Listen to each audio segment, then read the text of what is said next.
Magandang gabi sa ating lahat, mga kapatid. Magandang gabi, Magandang gabi gabi po. Salita ka lang, pastor na talaga. Sa pangalawang pagtayo sa harapan at purihin ang Panginoon sa buhay ko at tinitrain niya tayo isa-isa. Salamat at idinako niya ang aking mga paa dito. So hindi natin patatagalin sapagkat malalim ang gabi, hindi hinukay. So para tayo makarami. Tayo yumuko at tayo manalangin. Panginoon namin Diyos na buhay at kapangyarihan sa lahat. Ama, salamat po Diyos sa oportunidad at nagkaloob mo sa akin ng Diyos upang ibahagi ang iyong mga salita.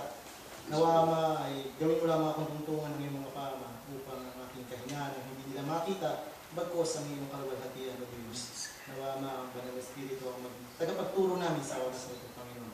Humihingi ako Ama sa iyo ng karunungan na nagbubuhat lamang sa iyo, Diyos, upang ang masalita mo mamutali sa aking bibig ko, Diyos, ay lubos nilang ako na maraming. Ama, sa iyo lamang pinakamataas na papuri at parangal sa pangalan ng iyong anak na si Jesus. Amen. Amen. Amen. So, continue po tayo sa libro na ating ginagamit. At ang topic na naibigay sa akin ay kasunod ni Brother Jao ay ang The Witnessing Habit. Amen. Pag sinabi bang witnessing, ano pumapasok sa isip mo? Brother Mark? Korte. Parang nasa korte. Distigo. Pwede. Distigo ka. Papatotoo ka. Amen? So, yun din ang pumasok sa isip. Witnessing. Krimen agad. O, pag sa mundo, maaaring krimen. Di ba? Pwede. Witnessing kasi is kayo ay nagpapatotoo. Nakita mo ang isang bagay. Nasaksiyan mo ang isang bagay. Isang saksi. Kung kaya ikaw ay nagpapatotoo. Amen? Saksi niyo ba?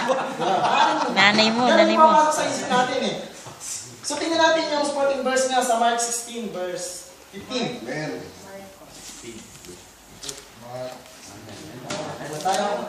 Ganito ang sabi, sabi, at sinabi niya sa kanila, magsiyayon kayo sa buong sanlibutan at ipangaral ang Ebanghelyo sa lahat ng pinapal. Amen? Ang sabi dito ay magsiyayon kayo. Diba? Ibig sabihin, magsipangaral tayo sa buong mundo. Tayo ay magpatotoo. Amen. Yun ang sabi ng Panginoon. Amen. So, ang ating objectives na natin tatalakayin ay yung understand the importance of witnessing habit. Yung kahalagahan ng pagiging, yung pag-witness natin. At yung commit to the task of witnessing. Yun yung dalawang objective natin tatalakayin.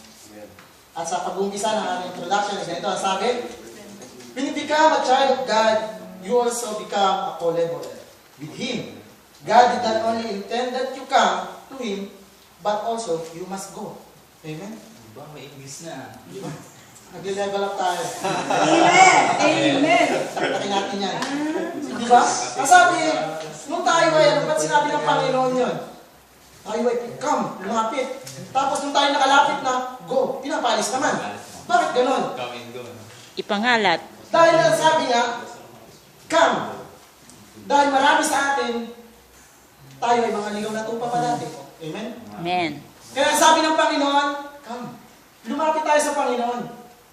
Yun ang sabi niya. Sapagkat pag tayo lumapit sa Kanya, doon natin lubos na mauunawaan. Lubos natin siyang makikilala. Amen. Sapagkat dati, hindi natin siya kilala. Although, kilala natin siya sa pangalan, hindi natin alam yung kanyang karakter. Kung ano ba yung magagawa niya sa ating buhay. Sapagkat wala tayong idea. Kaya sinasabi niya, come. Lumapit ka.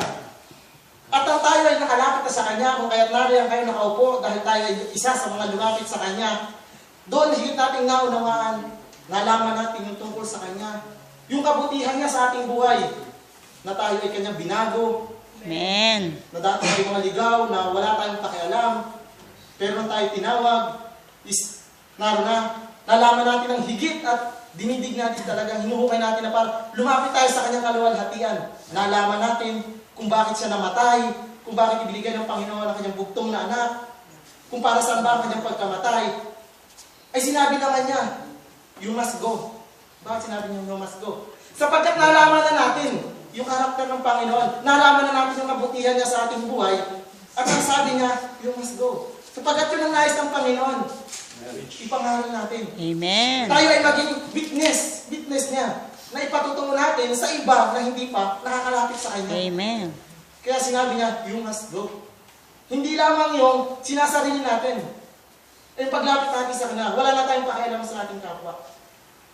Kaya bilang isang tao, sabi pa dito, tell everyone why Jesus died for all men and challenge them to believe in Jesus. Amen. Since you have experienced God, you are the best person to testify to others. Amen. Ikaw pala ang isang mabisang buhay na patotoo Amen. para sa mga tao.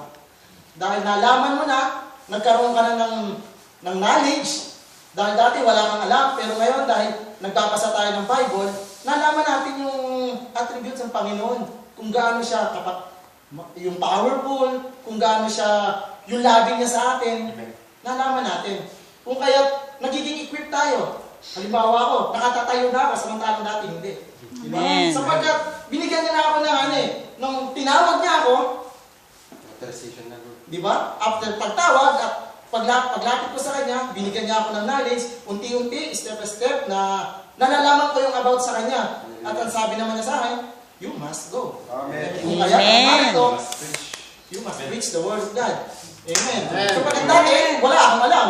Pero dahil sa Panginoon, nagkaroon ako ng kaalaman, kung kaya, ibabahagi ko rin sa inyo. Hindi lamang sa inyo, kung hindi sa mga taong makakasalamuhan natin sa pangaraw. Amen. Amen. At i-testify natin ang kabutihan ng Panginoon. Amen. Dahil nasabi, ikaw ang pinakatalagang buhay na patotoo. The best Amen. na patotoo.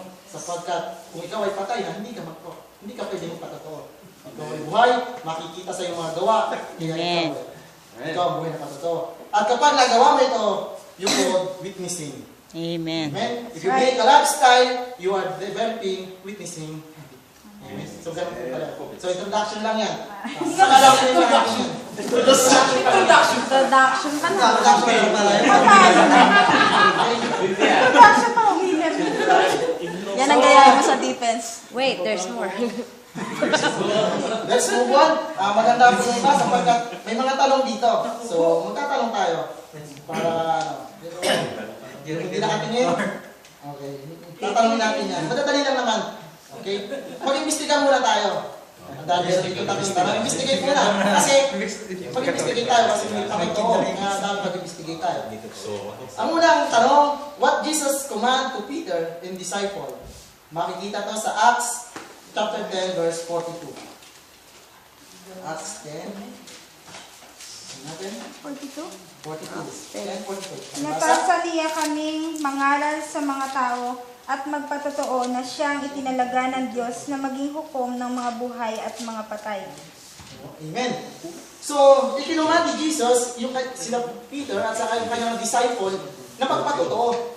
Amen. Sapagkat sila yung nakasama ng Panginoon, nakita nila yung kaluwalhatian ng Panginoon, kung kaya ikinuman ni Jesus na magpatotoo. Di ba? Mag-testify kayo. Sapagkat para maniwala yung mga tao, kailangan kayo magpatotoo tungkol sa akin. Amen? At ang isa pa, ay isa pang investigate natin, isa pang tanong, what has John seen and testified about? Sa 1 John 4:14. Natin?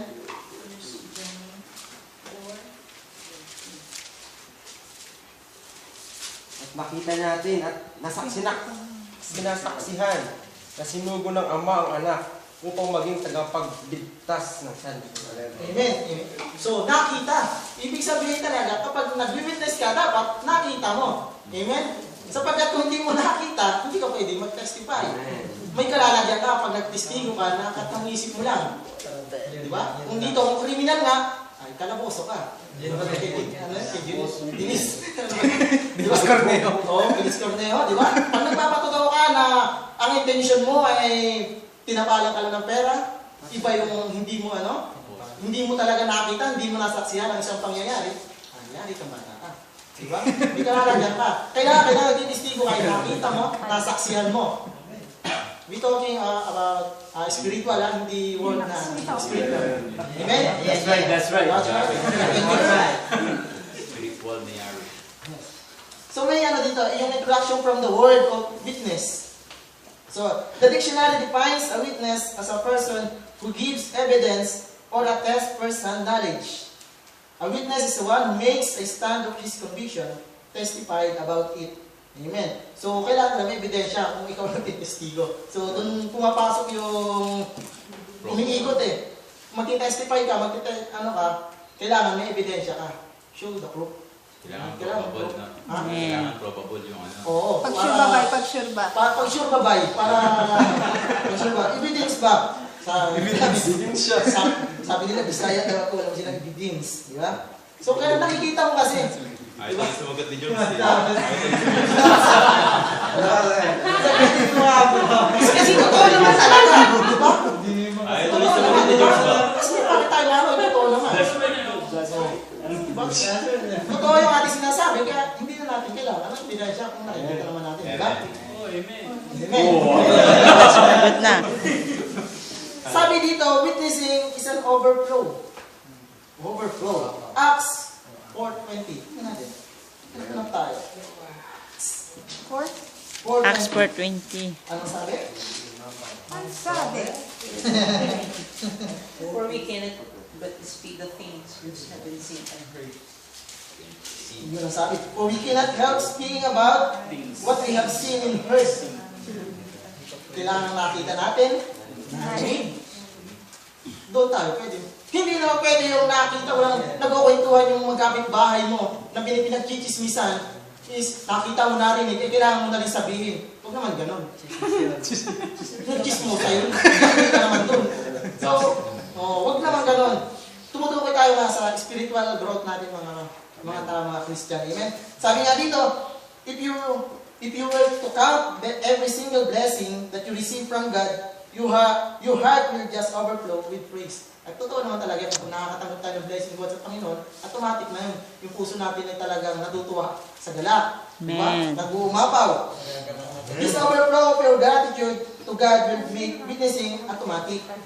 You never have to force yourself to share what God has done, but seek opportunity to tell His wonderful love to others.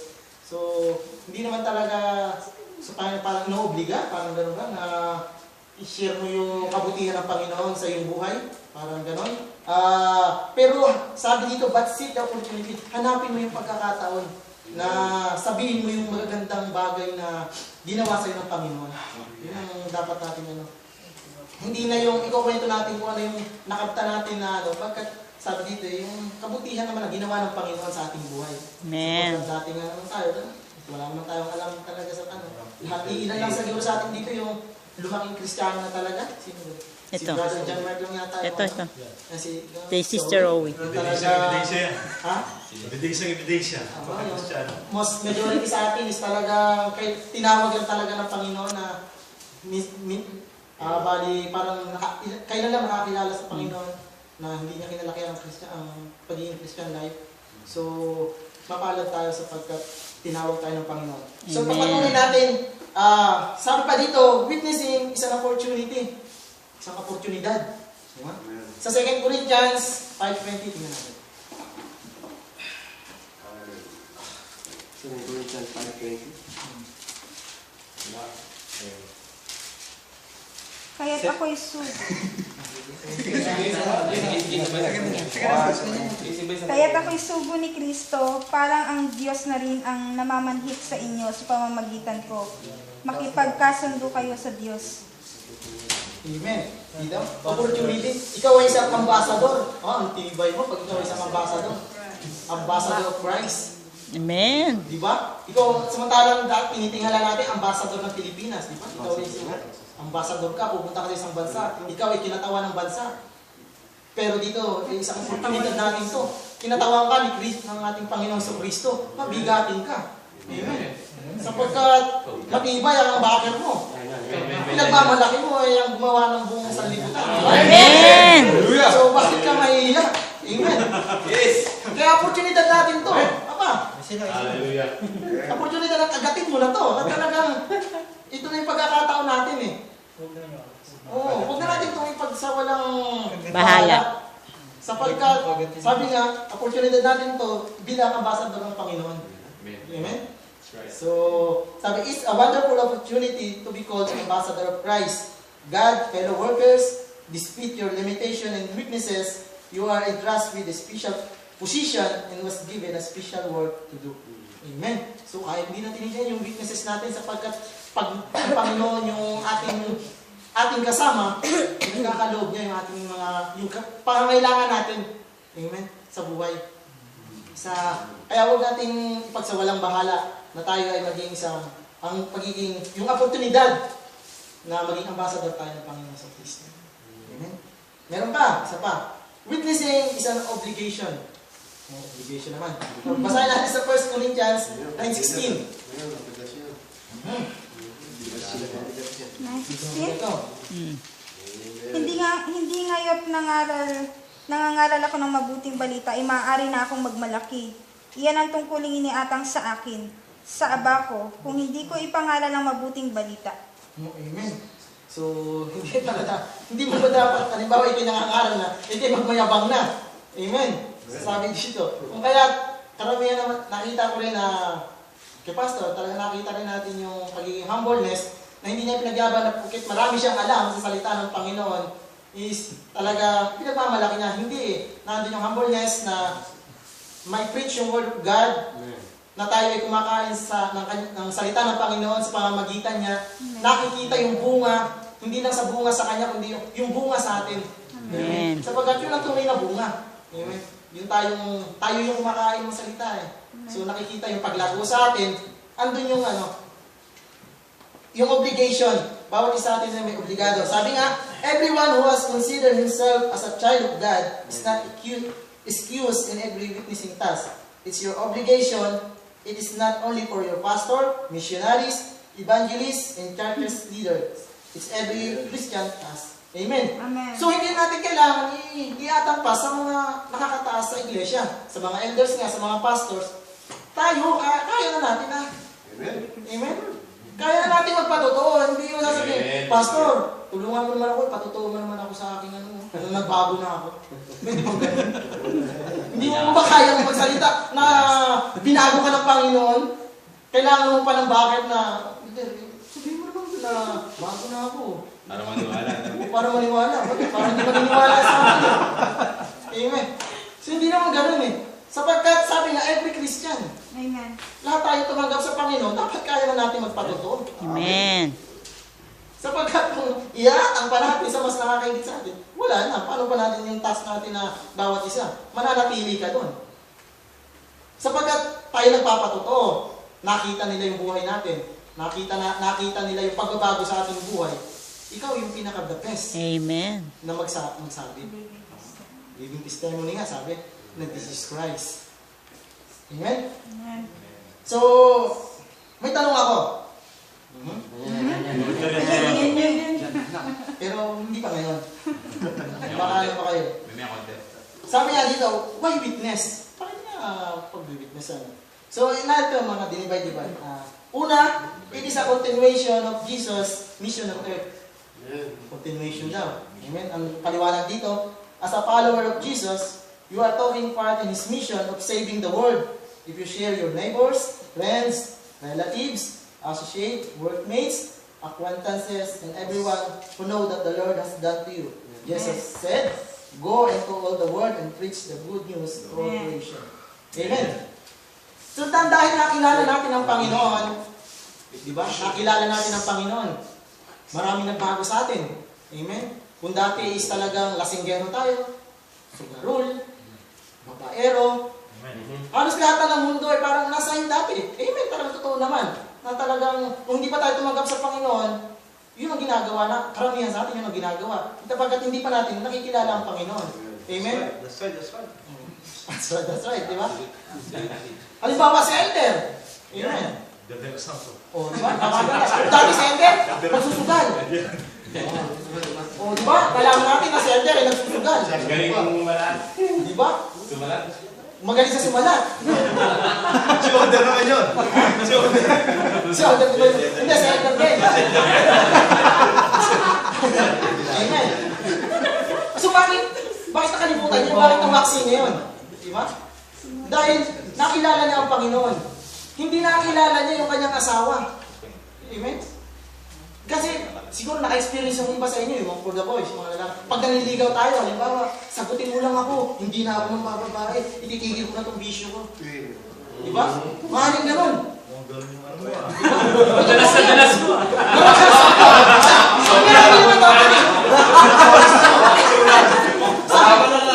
Sagutin mo lang ako. Hindi na ako naniligaw pa sa iba. Ano mo yung babae ko? Pero bakit? Nagpapatuloy at nagpapatuloy pa rin tayo. Dahil alam natin, ang tao, nagbabago. Amen? Ang tao, hindi yan permanente. Nung nakakilala natin, yan ay nagbabago. Pero ang Diyos, pag nakilala natin, hindi yan nagbabago. Amen? Unchangeable nga eh. God. Bakit hindi niya sabi? Alam mo, simula nung makilala ko, hindi yung asawa ko, ang Panginoon, nagbago ako. Amen? Na dati ako'y nagsusugal, dati ako'y nang bababae, ngayon hindi na. Sapagkat nakilala ko ang Panginoon sa akin.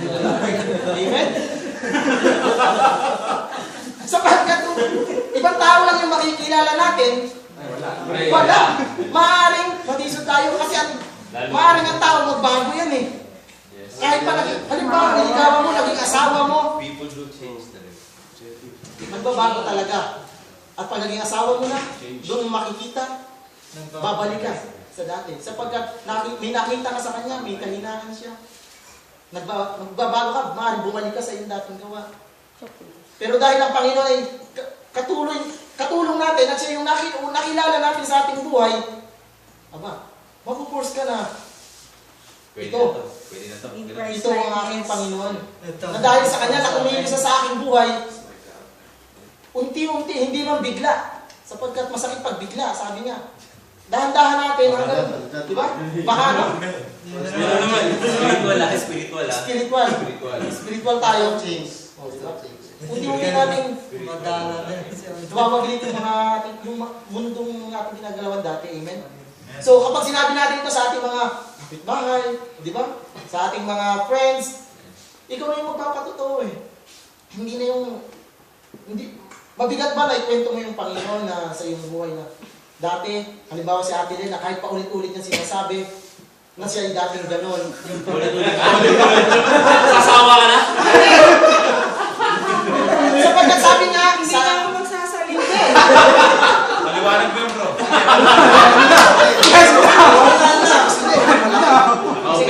sabi yan sa verse na, Lagyan mo ng verse para magsigan. Pastor, sabi sa 2 Timothy verse 1 to 8. Kahit hindi siya nahihiya na magpatuto eh. To glorify the Lord. Not ashamed. Di ba? Pastor, sorry mo. Alam mo, walang pasahan. Alam mo, walang pasahan. Sapagkat hindi siya nahihiya. Di ba?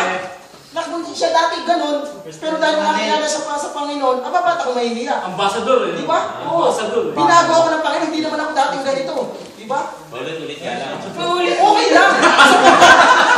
Magpapatotoo witnessing nga eh. Siyempre, pagsasalita, may nadadagdag. May nadadagdag at may nalalaman tayo, talaga palang ganun. Di ba? Hindi, tsaka ano kasi yung kabutihan ng Diyos eh. Hindi nakita sa kanya yung kabutihan ng Diyos eh. Sa mga ganun ba? Kaya, sabi ng Panginoon, huwag kayong mahiya.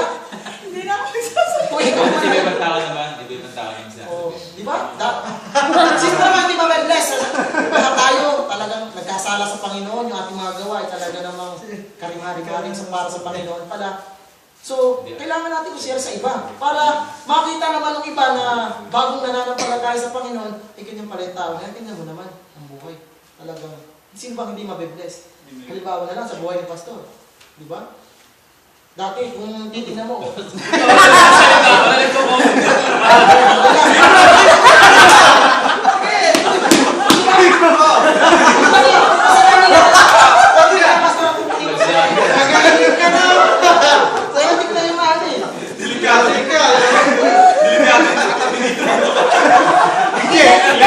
Susunod ka na dyan. Yabaman natin ang atik. So, makikita kasi natin sa isang tao, totoo para sa Panginoon. Yes, tayo. Makikita na, lalo na nakikita natin na lumalago siya. Talaga spiritually. Bawat isa na kasi sa atin, may patotoo, may testimony para sa Panginoon. So yung tumatayo sa mga harapan, nagtitestimony, hindi biro-biro yun na. Yung talagang nag-umapa yung glory mo, kaya tumatayo ka rito para ipatotoo mo yung Panginoon. Amen. Kasi naman sa nakaupo ka, nasa isip mo lang, Facebook. wala na. Oo. So, wala. Hindi makikita ang glory ng Panginoon sa'yo na hindi mo siya witness sa ibang tao. Kasi yun ang pinaka-darness eh. Bilang tao, sabi nga, to see is to believe. Yan ang nakikita nila eh. May ebidensya, no? Oo, ebidensya. Kasi, kaya yun ang sinasabi ng Panginoon sa gano'n sabi ko, hindi ako masarap paulit-ulit. Okay lang yan. Ang mahalaga, huwag natin paulit-ulit gawin yung dati. Amen. Amen. Tama yun. Oo nga, no, ang naisip ko yan. Facebook mo, bro. Oo Napupuspos nga, ka di na, ba? bro. Yun ang mas mas matindi nga naman yun. Mahuli yung paulit-ulit na sinasabi mo kasi ang paulit-ulit ang gawin mo. Magkakari-kari-kari din natin. Makakati lang siya ng paulit-ulit tinutukoy mo. Okay na bro, Okay na. Move on to next subject. Hindi ako makamove on dun ah. Ay, yun na pala sabi. Isa, consequence eternal. If you share your life testimony in your faith, you are impacting the eternal destiny of other people. Sinners are on the way to hell, but because you share the good news, their eternal destination changed. They are now certain to go to heaven. Talagang yun pala ang ano to. Dati yung daan natin, talagang diretso tayo. Swak na swak tayo papunta sa hell. Walang kaharang-harang eh. Walang kaharang eh. So, pala tayo. Pero dahil may nakikita tayong tao na Spiritual yun, swak. Oo, nagtitestimony. Pinapakita nila yung pananampalataya nila sa Panginoon. Talagang, uy, nabago. Kasi naagaw yung attention natin. Di ba? Kung kaya pala tayo, dumadaan tayo sa makikot ngayon na daan. Amen. Ito yung pinamakikot na daan. At yung kahit na ikaw ay isang makasalanan, yung daan mo, na go to hell ka, ngayon, mababago. Yun nga sabi dito, your destination change and you go to heaven. Amen? So dahil yan sa mga nagte-testify ng mga tao, yung kanilang pananampalataya sa Panginoon, so yun ang mabilis na, mabisa na nakaka-encourage sa ating buhay. Amen? So may tanong ako. Ito na. Ulit-ulit na. Brother Joe. Sabi lang. Ang tanong, what changes God done in your life? Bakit translate mo sa Tagalog? Sumawit ang memory ko eh. Pakitagalog, Brother Mike. God in your life.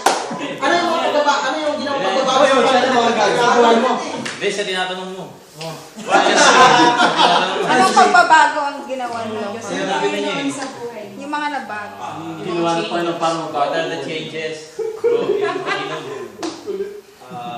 Physically, marami pagbabago ang ginawa ng Panginoon sa buhay ko. Physically, hindi na ako nahihiya na ibahagi yung salita ng Diyos. Amen. Hindi na ako yung tao mahihiya na tatayo sa mga harap ng tao na dati talagang hindi ako makapagsalita, but by the grace of God, nakakapagsalita ako. I keep on praising God dahil binigyan na ako ng binigyan niya ako ng boldness at tinanim niya sa aking puso yung mga salita niya. Spiritually, lumago ako kahit papaano at dahil nalaman ko yung mga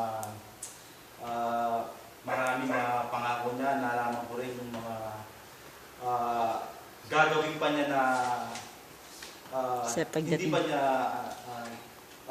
pangako niya gagawin niya sa hinaharap.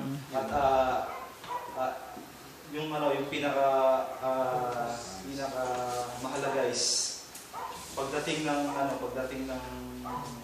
huling araw is siya makakapiling ko sa mga. Amen. Praise the Lord. Napakalaki ng pagbabago na ginawa ng Panginoon. Bawat isa sa atin, hindi lang sa Kanya, hindi lang kung kundi sa ating lahat. Amen. Na tumanggap sa Panginoon, na nakakilala. Talaga napakalaki. Hindi mo may illustrate eh.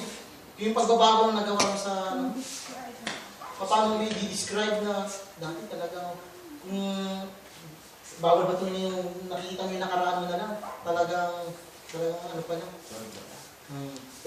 Hindi ba siya pwedeng tingnan? Ano balikan? Parang ano. Pero maalala mo kasi na talagang kung bakit gano'n ang nagawa mo na hindi mo pa na yung hindi pa kumikilos yung Panginoon sa buhay mo.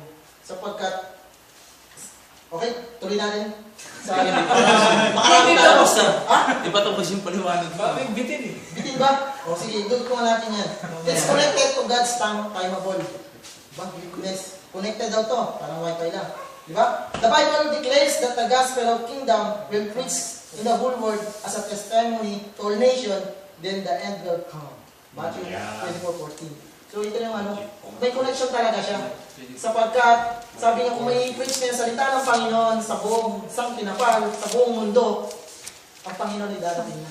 Amen. Amen. Right. Ay kung tayo, bawat isa atin nakarinig, ay maikwento natin sa ating kapitbahay na pagpataw-laktaw, ay yung iba mapapunta pa sa kabundukan na hindi nakakababa ng kapatagan, nakarinig na salita ng Panginoon, yung pala ang sinasabi dito na ang Panginoon ay darating. Amen. Pero kapag hindi pa na-preach ang buong ang salita ng Panginoon sa buong sanlibutan, hindi pa darating ang Panginoon. Kaya bawat pala isa-isa ay talagang mag-preach. Hindi lang kami ang tatay mo dito. Sapagkat malamang kayo rin. Sapagkat dito ay tinitrain tayo. No? Sapagkat tayo ay, tingnan nyo, pare-paras lang tayo. Tayo ay magkakapatid na. So, kapag nandito ka sa, halimbawa, nakatayo ka dito sa unahan, hindi ka naman nila i-judge kung ikaw ay nagkamali. Amen. Right. Sapagkat, unang-una, bababa pa tayo. Hindi na tayo, wala na tayong judgmental, hindi na tayo nag-judge. No condemnation. Okay, no condemnation, hindi na tayo nag-ano. So, nandito tayo ay sa training ground. Talagang totoo nga ako, training ground. Kasi, dito, mag-grow ka eh. Dito, marami sa atin dito, malamang, kapag nasa-test mo dito, kinakabahan pa. Amen? Na kahit, kailangan magkakapatid naman na tayo dito. So bakit ka makakabahan? Eh, tayo magkakapatid sa Panginoon. Hindi na natin kailangan yun. At kung tatayo, mas kakabahan ka kung ibang tao pa yung nakaupo dyan. Hindi mo kilala. Doon malamang kakabahan ka pa. Pero dahil tayo ay tinitrain dito, bilang magkakapatid, sinasanay yung ating kaisipan, sinasanay tayo ng Diyos kung paano magbahagi ng salita ng Panginoon. That's right. Nagkakaroon ka ng lakas ng loob mo, yung boldness mo, nasasabi mo. Amen. At para pag-uwi mo ng Pinas, handang-handa ka na. Amen. You are ready to stand in the midst. Ayun, sa sentral. Hindi ka nakakabahan na talagang tagaktak na yung pawis mo sa pagkahan. Hindi na. Sapagkat na-train ka na dito. Hindi ka na ng training ground ng Panginoon dito. So, hindi na sagabal yun. Kaya, encourage sa ating lahat, iba sa inyo ay tatayo rin. Sapagkat, sabi nga, Panginoon, nagbibigay sa inyo na talagang nade-develop ka. Dati naman, hindi naman dati. Ranas ko ngayon, talagang, sabi ko paano, mahirap mag-umpisa. Eh, pinakamahirap talaga mag-umpisa. So, ano saan ako mag-umpisa? Introduction. Pamihirap. Pinagpawisan nila, paano yan mag-umpisa? Pastor, ang hirap naman. Pero dahil nga, kapag nakatayo ka na dito, nagkakaroon ka ng boldness. So, yun nga, dahil sa the Holy Spirit. Amen? So, continue tayo. O ba, may tanong na naman dito. Insight for life. So, may oras pa konti. Sige. Ang sabi dito, tell about the Godfather. Ito yung mga parang pattern na yan natin. Tell the Godfather. Hindi yung, dati nga, di ba, naniniwala sa Trinity. Amen. So, laging package deal yun, magkakasama lagi. Na hindi dapat Jesus Christ lang.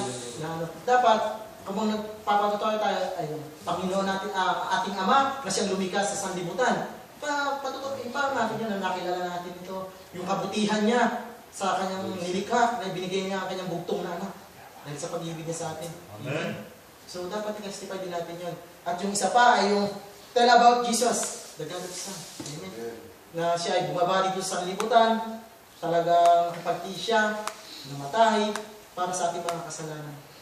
So kapag ina-share natin kasi yun sa ibang tao, na may paliwanag natin, hindi naman ganun kalalim, yung pagkakaintindi mo lang, talagang, mabuhay pala. Sabi nga talaga, may matututunan tayo. At saka, tell about the Holy Spirit. Amen. Sabi nga dito, may verse na yung John, sa Holy Spirit, John chapter 6, verse 63.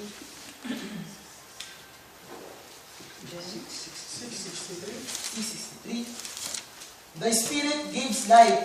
The flesh counts for nothing. The words I have spoken to you are spirits in their own life. So, ang Holy Spirit pala yung buhay natin. Amen? Sabi nga, declares the Holy Spirit has given you life. His presence in your life purifies you from sin and strengthens you. Do not commit sin again. His power in you transform you to a bold disciple of Christ. Go around and tell that in the Spirit has life and freedom. Amen? So, tama nga pala na kapag tinanong ko dati, Pastor, na sa unbelievers ba o sa mga believers, kung may Holy Spirit, sa unbelievers, wala pala. So, yun pala talaga, wala nga pala. Sapagkat, ibang espiritu yung namin, hindi holy. Sapagkat, ito pala yung nagbibigay buhay sa atin. Sabi nga dito, siya yung nag-purify sa atin, sa ating mga kasalanan pala. Siya yung nagkukonvict. Dati kasi, di ba, bara-bara tayo tumira. Talagang kung anong desisyon natin sa buhay, ito masusunod ko. Kung tayo galit, may titirahin tayo, susunod ko, titirahin kita mamaya. Walang conviction, walang pipigil sa'yo. Sapagkat wala yung Holy Spirit. Di ba? Wala kang self-control, wala kang control mo. Pero dahil tinanggap natin ang Panginoon, pinagkalooban tayo ng Holy Spirit. Amen. Yung pala, matibay yung ating bodyguard. Di ba? Hindi basta-basta. Na hindi tayo basta-basta magdidesisyon. Siya yung kapag, halimbawa, naguguluhan ka, may suporta ka. Mayroong nagugulo sa'yo, wag mong gagawin yan. Di ba? So, napakalaki advantage natin sa mga believers. Sa mga hindi pa lubos na tumatanggap sa Panginoon. Talagang may equipment tayo, mayroon tayong kaalaman. At yun yung buhay natin para hindi tayo magkampo ng kalaban, makagawa ng mga pagkakamali sa atin. So, lagi natin, huwag naman natin i-grade ba? Tama ba? I-grade yun talaga. Kasi, pigatiin natin na talaga, nalulukotin pala yun. Oo, tama yung nalulukot kasi tayo nga nalulukot din. Parang nalulukot. So, kung tayo ay masaya, syempre, dahil masaya rin siyempre siya. Dahil yun yung ating katuwang eh. Siya yung buhay din natin, di ba? Sapagkat... Di ba yun yung konsensya? Ha? Sa unbelievers yun. Oo, di ba? So, kung sasabihin natin... Conscience na yun. So, sabi nga, kung sasabihin natin yung mga bagay na ginawa sa atin ng Panginoon, talagang masarap na ma-share natin sa ibang tao. Sa ating pamilya, higit sa ating pamilya na hindi pa ma-share natin. Kahit na, lalo na sa pag-uwi natin, makita nila yung mga pagbabago sa ating buhay. Talaga, maiingahan sila na dati ikaw ay ganon, ganitong ginagawa. Pero ngayon is talagang dahil nakilala mo ang Panginoon, dinago ka ng Panginoon para sa kanyang buhay. Ang iyong buhay ay parang dinidicate mo sa Kanya, gumagawa ka ng mga bagay para i-glorify ang pangalan ng Panginoon. Hindi sa tao. Amen? Na hindi dahil makapagpuriya ka lang, na nagkaroon ka ng pera, kaya ka nagbago. Pero ba yun? Hindi. Kasi kapag nagbago ka, na dahil lang sa mga bagay na nandito sa sanlibutan, maaaring matisod ka. Sapagkat lahat ng bagay na nilikha ng Panginoon, nagbabago. Dahil ang tamang panglamang ay ang ating Panginoon, na hindi nagbabago kailanman, mananatili kailanman, at magpakailanman, ay siya ay hindi magbabago. Sapagkat ang Panginoon ay mananatiling tapat hanggang wakas. Amen. So tayo po ay manalangin at hanggang po natatapos. Salamat po Diyos sa napakagandang mensahe na yung pinagkaloob sa araw nito, Panginoon. Salamat Ama sa Banal Espiritu. Siya nagturo Ama, upang bigyan ako ng katalinuhan na ipahatid ang iyong mga salita o Diyos. Salamat po Diyos sapagkat nalaman namin Panginoon na Ikaw ang Diyos na hindi nagbabago kailangan Panginoon. Patuloy ka namin itataas Panginoon. Patuloy ka namin papupurihan sa aming buhay Panginoon. Salamat Ama sa iyong habag, sa iyong biyaya Panginoon na pinagkaloob mo sa bawat isa sa aming Panginoon. Nawa Ama, dinadalangin ko ang mga kapatiran ito naman na gamitin mo rin Ama upang ibahagi ang iyong mga salita Panginoon na kami ay lumago at patuloy na lalagwa, Ama, sa iyong kaluwalhatian, Panginoon. Ama, nabalik namin ang papuri at parangal sa iyo lamang, Panginoon. Nawa pagsama namin dalangin na nakarating sa iyo. Sa pangalan ng Panginoon Jesus namin kita pagligtas. Amen.